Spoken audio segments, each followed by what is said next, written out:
Lorsque nous évoquons Michel Piccoli, nous ne nous souvenons pas seulement d'une légende du cinéma français, mais aussi d'un symbole de créativité et de passion artistique. Sa vie n'a pas seulement été marquée par des succès éclatants, mais aussi par des tragédies profondes. Des relations amoureuses aux douleurs familiales, Michel Piccoli incarnait l'image d'un artiste dévoué, ayant aussi enduré de nombreuses pertes. Aujourd'hui, nous allons explorer l'histoire de sa vie et du départ regrettable d'un homme qui a laissé une empreinte indélébile dans le monde du cinéma. Enfance et premiers obstacles. Michel Piccoli est né le 27 décembre 1925 à Paris, dans une famille de classe moyenne passionnée par les arts. Son père était violoniste et sa mère professeure de piano. Dès son jeune âge, Michel a été élevé dans un environnement baigné de musique et de culture. Bien que sa famille ne fût pas riche, l'amour de la musique et des arts illuminait son enfance et posa les bases de son avenir dans le monde créatif. Grandissant dans cette atmosphère artistique, Michel développa rapidement une fascination pour le monde des arts de la scène. Ses premières expériences d'acteur eurent lieu pendant ses années scolaires, lorsqu'il participa à des performances théâtrales. C'est à ce moment-là que Michel réalisa que la scène était l'endroit où il appartenait vraiment. Il se laissa captiver par la puissance du récit et la capacité de la comédie à transporter à la fois l'interprète et le public dans différents mondes. Cependant, le chemin vers une carrière artistique n'a pas été facile. Malgré sa passion précoce pour la comédie, Michel rencontra plusieurs obstacles sur sa route. La situation financière modeste de sa famille signifiait que poursuivre une carrière dans les arts était une décision difficile. Néanmoins, son amour profond pour la scène et sa détermination l'ont poussé à continuer, même lorsque les chances semblaient contre lui. Après avoir terminé ses études, Michel commença sa carrière d'acteur avec de petits rôles dans des productions théâtrales peu connues. Ses premières performances, bien que pas largement reconnues, ont été essentielles pour aider Michel à développer ses compétences et à gagner de l'expérience devant un public. Ses premiers rôles étaient souvent dans des pièces obscures qui ne recevaient pas beaucoup d'attention, mais l'engagement de Michel envers son art ne faiblit jamais. Dans les années 1940, Michel se lança dans le monde du cinéma, obtenant quelques rôles secondaires dans des films. Cependant, même avec ces opportunités, le succès restait hors de portée. Il peinait à se faire reconnaître dans l'industrie cinématographique concurrentielle où d'innombrables autres acteurs en herbe se disputaient des rôles similaires. Bien que ses premiers films lui aient donné un avant-goût de l'industrie, il fallut des années avant que le talent unique de Michel ne soit pleinement reconnu. Le tournant de la carrière de Michel arriva lorsqu'il commença à travailler avec certains des réalisateurs les plus influents de l'époque, dont Jean-Luc Godard et Luis Buñuel. Ces collaborations furent déterminantes pour façonner la carrière de Michel, car elles lui permirent non seulement de se faire connaître d'un public plus large, mais aussi de laisser briller son style distinctif. Godard et Buñuel étaient connus pour leurs approches avant-gardistes du cinéma, et travailler avec eux permit à Michel de démontrer sa polyvalence en tant qu'acteur, en acceptant des rôles qui repoussaient les limites du cinéma traditionnel. Sous la direction de ces cinéastes visionnaires, la carrière de Michel Piccoli commença à prospérer. Ses performances devinrent plus complexes et sa réputation en tant qu'acteur talentueux et engagé commença à se répandre. Ces collaborations furent cruciales pour propulser Michel sous les projecteurs et l'établir comme l'un des plus grands acteurs français. Cependant, malgré ce succès, les difficultés qu'il avait rencontrées dans ses premières années demeuraient une partie essentielle de son parcours. Tout au long de son enfance et de ses premières années de carrière, Michel Piccoli rencontra de nombreux obstacles qui mirent à l'épreuve sa détermination. De ses débuts modestes à ses premiers revers dans les industries théâtrales et cinématographiques, son chemin vers le succès n'a pas été simple. Pourtant, grâce à sa persévérance et à son engagement envers son art, Michel réussit à devenir l'un des acteurs les plus respectés au monde, prouvant qu'avec passion et détermination, tout est possible. Une carrière marquée par des films monumentaux. En 1963, la carrière de Michel Piccoli atteignit un tournant décisif avec son rôle dans Le Mépris, un film qui le propulsa à la reconnaissance internationale. Réalisé par Jean-Luc Godard, Le Mépris devint l'un des films les plus emblématiques de la nouvelle vague française et est considéré comme un jalon dans l'histoire du cinéma. Dans ce film, Michel incarna Paul Javal, un scénariste pris dans une relation tumultueuse avec sa femme, interprétée par la légendaire Brigitte Bardot. Sa performance fut unanimement saluée par les critiques et le public, consolidant sa place parmi les acteurs majeurs du cinéma français. L'exploration profonde du film de l'amour, de la trahison et de la nature du cinéma démontra la capacité de Michel à incarner des personnages complexes et multidimensionnels avec aisance. Le Mépris fut un véritable tournant pour Michel Piccoli, non seulement en termes de l'attention qu'il reçut, mais aussi dans son évolution artistique. Le film marqua le début de sa collaboration avec certains des réalisateurs les plus renommés de l'époque, l'établissant comme un acteur capable de passer aisément d'un genre à l'autre et d'apporter de la profondeur à chaque rôle. À partir de ce moment-là, sa trajectoire professionnelle prit un essor fulgurant, et les décennies suivantes le virent devenir l'un des acteurs les plus respectés et polyvalents de France. Le parcours cinématographique de Michel Piccoli est impressionnant, s'étendant sur plus de 200 films et productions télévisées. Sa carrière fut d'une diversité incroyable, avec des rôles allant des succès commerciaux aux chefs-d'œuvre avant-gardistes qui défiaient les normes conventionnelles du cinéma. Il n'hésita jamais à expérimenter avec différents genres, et cette volonté d'endosser des rôles variés et difficiles fut l'une des marques de son parcours. Il excella tant dans le drame que dans la comédie, passant d'un genre à l'autre avec habileté et nuance. Son interprétation de personnages profondément introspectifs dans des drames philosophiques et existentiels démontra sa capacité à naviguer dans des paysages psychologiques complexes. Cependant, il se sentait tout aussi à l'aise dans des rôles plus légers et comiques, prouvant sa polyvalence en tant qu'acteur capable d'apporter de la profondeur à des matériaux aussi bien sérieux qu'humoristiques. Que ce soit en incarnant un intellectuel troublé ou un amant charmeur, Michel apporta une intensité inégalée à ses rôles, capturant l'essence de chaque personnage qu'il interprétait. L'un des films marquants de la carrière illustre de Michel Piccoli est La Belle Noiseuse, réalisé par Jacques Rivette. Dans ce film, Michel incarna un artiste vieillissant, luttant avec son propre processus créatif, tout en travaillant sur le portrait de sa muse, interprété par Emmanuel Béard. La Belle Noiseuse fut un triomphe critique, et la performance nuancée de Michel en tant qu'artiste torturé lui valut une reconnaissance unanime. Le film est considéré comme l'un des plus beaux exemples du travail de Rivette et est salué comme un chef-d'œuvre cinématographique qui explore les complexités du processus artistique. Un autre film significatif dans la carrière de Michel fut Habemus Papam, réalisé par Nanni Moretti. Dans ce film, Michel joua un cardinal élu papal de manière inattendue, mais tourmenté par des doutes et la peur des responsabilités liées au titre. Le film explore les thèmes du pouvoir, de la foi et de l'identité personnelle, et l'interprétation de Michel du cardinal apporta à la fois gravité et vulnérabilité au personnage. Le film fut bien accueilli et la performance de Michel fut largement saluée pour sa profondeur et sa gamme émotionnelle. Dans Le charme discret de la bourgeoisie, réalisé par Luis Buñuel, Michel démontra encore une fois sa gamme impressionnante en tant qu'acteur. Le film est une exploration surréaliste de la vie d'un groupe d'individus bourgeois qui se retrouvent piégés dans une série d'événements absurdes et surréalistes. La performance de Michel dans le film fut louée pour sa subtilité et son esprit, jouant un rôle clé dans cette critique sombrement comique des normes sociales et de la structure de classe.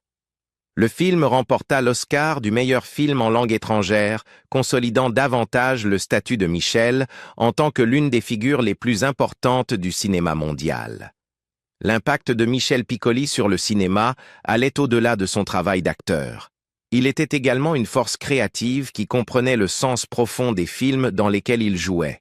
Il disait un jour, « Le cinéma n'est pas juste un métier, c'est la manière dont je me comprends. » Ce sentiment reflète la connexion profonde qu'avait Michel avec la forme artistique, car il considérait la comédie non seulement comme une profession, mais comme une exploration de sa propre identité et de l'expérience humaine. Son approche de l'art dramatique était profondément personnelle, et cette authenticité résonnait dans chaque rôle qu'il endossait. Au cours de sa carrière, Michel reçut de nombreuses distinctions pour son travail. Bien qu'il n'ait jamais remporté le César du meilleur acteur, il reçut de nombreux autres honneurs prestigieux, dont la Coupe Volpi du meilleur acteur au Festival du film de Venise pour son rôle dans La Belle Noiseuse. Sa carrière s'étendit sur plusieurs décennies et à chaque performance, il laissa une marque indélébile dans le monde du cinéma. Ses collaborations avec des réalisateurs célèbres tels que Jean-Luc Godard, Louise Buñuel et Nanni Moretti garantirent que son héritage serait celui d'une figure intemporelle du cinéma mondial. La carrière de Michel Piccoli ne fut pas seulement marquée par son immense talent et sa polyvalence, mais aussi par son engagement sans faille envers son art. C'était un acteur qui n'avait pas peur d'aborder des sujets difficiles, de défier les normes sociales et de prendre des risques pour incarner des personnages complexes et profondément humains. Son parcours remarquable dans le monde du cinéma, de sa percée dans Le Mépris à ses œuvres ultérieures, témoigne de sa passion durable pour l'art du récit. À travers ses films, Michel Piccoli restera à jamais une figure incontournable dans le paysage du cinéma mondial et son héritage continue d'inspirer acteurs et cinéastes à travers le monde. Amour célèbre et tragédie familiale.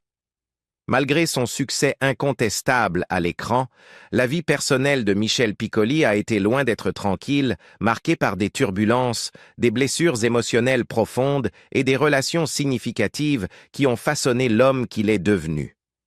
Tout au long de sa vie, les enchevêtrements romantiques et les dynamiques familiales de Piccoli ont joué un rôle crucial à la fois dans ses bonheurs et ses peines, souvent en lien avec les rôles profondément introspectifs qu'il incarnait à l'écran.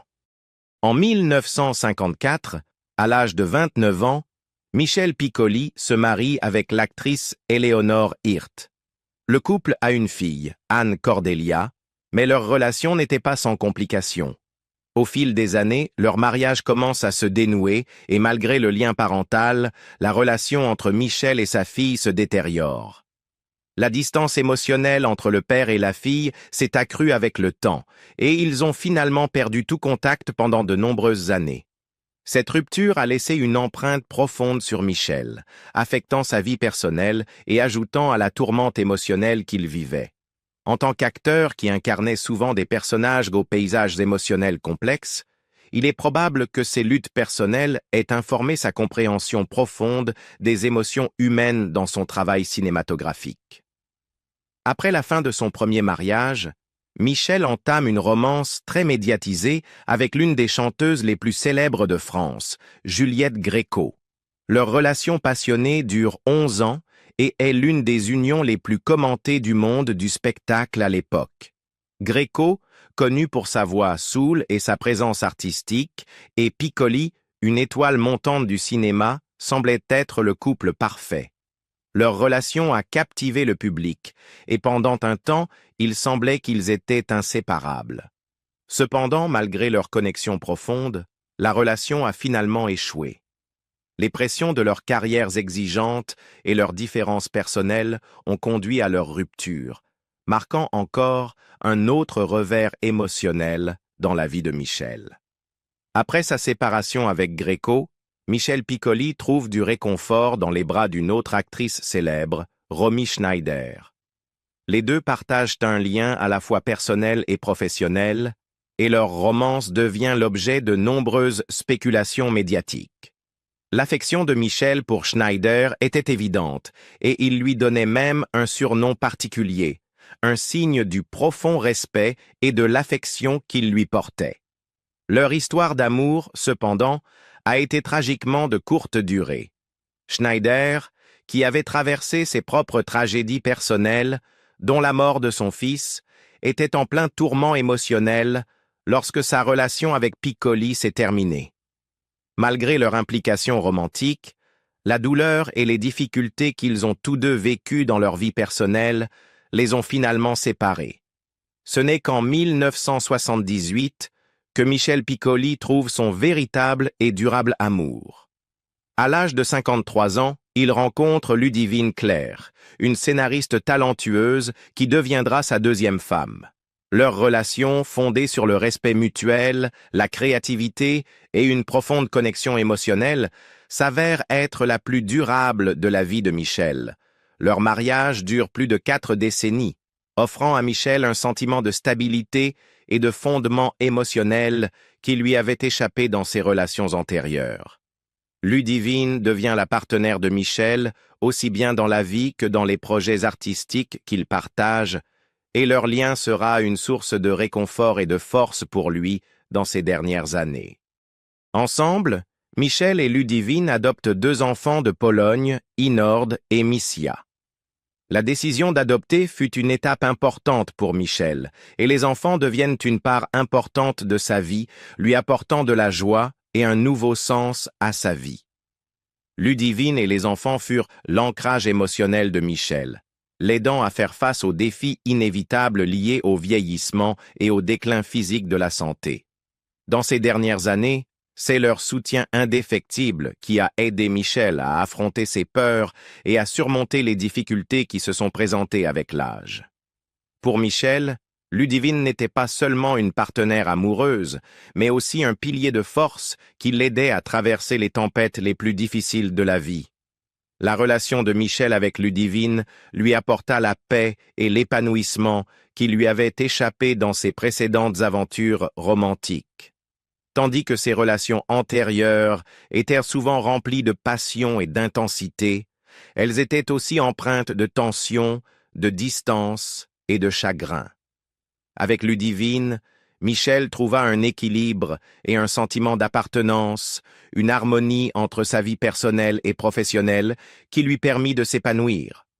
Leur mariage devient un témoignage de l'idée que le véritable amour ne prend pas toujours la forme d'une grande aventure passionnée, mais d'un lien stable et durable fondé sur la confiance et la compréhension. Peur de la mort et dernière lutte. Dans son autobiographie « J'ai vécu dans mes rêves », publiée en 2015, Michel Piccoli a partagé ses réflexions profondes sur la vie et la mort. Il écrivait « On voudrait que les choses ne finissent jamais, mais à un moment donné, il faut que ça s'arrête. » Cette déclaration reflétait sa peur profonde et sa contemplation de la fin inévitable que chaque être humain doit affronter. Même en tant qu'acteur célébré et icône culturelle, Michel luttait avec des questions existentielles, méditant sur le véritable sens de la vie et l'énigme de la mort. Ses paroles révélaient un homme qui, bien qu'admiré pour son art, restait conscient de la nature finie de l'existence. Tout au long de sa vie, Michel exprimait souvent que l'art était sa manière de chercher du sens dans le monde. Bien qu'il ait atteint le sommet de sa carrière cinématographique, il n'a jamais cessé de poser des questions fondamentales sur la nature de la vie et la véritable signification de la mort. De cette manière, il n'était pas seulement un acteur talentueux. Il était aussi un homme profondément philosophique, dont le travail transcendait la simple performance pour toucher les aspects plus profonds et abstraits de l'existence humaine. La nature introspective de Michel se reflétait dans de nombreux rôles, où ses personnages luttaient souvent avec leur propre mortalité, leurs luttes et leurs émotions. Sa capacité à représenter ces thèmes complexes à l'écran était peut-être un exutoire pour ses propres angoisses face à la fragilité de la vie. La peur de la mort de Michel, bien que jamais totalement évidente, imprégnait une grande partie de ses œuvres plus récentes. À mesure qu'il approchait de ses dernières années, il devenait de plus en plus conscient du passage du temps et des limitations imposées par l'âge. Sa nature introspective se tournait vers la contemplation de la vie qu'il avait vécue et de l'héritage qu'il laisserait. Il commença à interroger le sens de son propre parcours, surtout dans le contexte de la mort qui se rapprochait chaque jour. Dans ces dernières années, Michel parlait ouvertement du fardeau du vieillissement et de la prise de conscience existentielle que la mort faisait partie intégrante de l'expérience humaine. Le 12 mai 2020, Michel Piccoli est décédé à l'âge de 94 ans, entouré de son épouse bien-aimée, Ludivine Clerc, et de leurs 2 enfants. Sa mort a été attribuée à un accident vasculaire cérébral, marquant la fin d'une vie légendaire. La nouvelle de son décès a secoué l'industrie cinématographique et au-delà, laissant les fans et les artistes de l'industrie pleurer la perte de l'un des plus grands talents du cinéma. Sa mort n'a pas seulement été une perte personnelle pour sa famille, mais également une perte culturelle profonde pour le monde de l'art et du cinéma. Le départ de Michel a laissé un vide dans le monde du cinéma qui serait impossible à combler. Ses contributions au cinéma français et international, avec des rôles dans plus de 200 films, ont marqué de manière indélébile des générations de cinéastes, d'acteurs et de spectateurs. Bien qu'il n'ait pas remporté de prix prestigieux tels que le César ou le Molière, Michel Piccoli était universellement considéré comme l'une des figures les plus importantes du cinéma français. Ses performances couvraient une large gamme de genres, des films commerciaux aux œuvres d'avant-garde, et il abordait chaque rôle avec une dévotion sans faille pour son métier. Sa capacité à habiter les vies intérieures de ses personnages, leur donnant profondeur et complexité, faisait de lui une figure adorée dans l'industrie. Bien que la présence physique de Michel ait quitté ce monde, son héritage perdure à travers l'œuvre qu'il a laissée. Ses films continuent d'inspirer et de captiver les spectateurs de ses collaborations avec des réalisateurs emblématiques comme Jean-Luc Godard et Luis Buñuel à ses œuvres plus récentes. Ses performances resteront à jamais un témoignage de son dévouement à son art, de sa curiosité intellectuelle et de sa compréhension de la condition humaine. Pour Michel Piccoli, le cinéma n'était pas seulement une carrière, c'était un moyen de se connecter à la vie elle-même. Il a un jour déclaré « Le cinéma est ma façon de me connecter à la vie et chaque rôle est un voyage d'auto-exploration. » Ces mots n'étaient pas seulement une réflexion de sa philosophie artistique, ils étaient une déclaration profondément personnelle sur le but de sa vie. Dans chaque performance, Michel ne jouait pas seulement un rôle.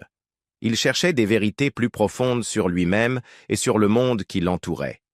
Cette quête sans fin de sens, tant dans sa vie personnelle que dans sa carrière professionnelle, est ce qui a fait de Michel Piccoli une figure intemporelle du cinéma.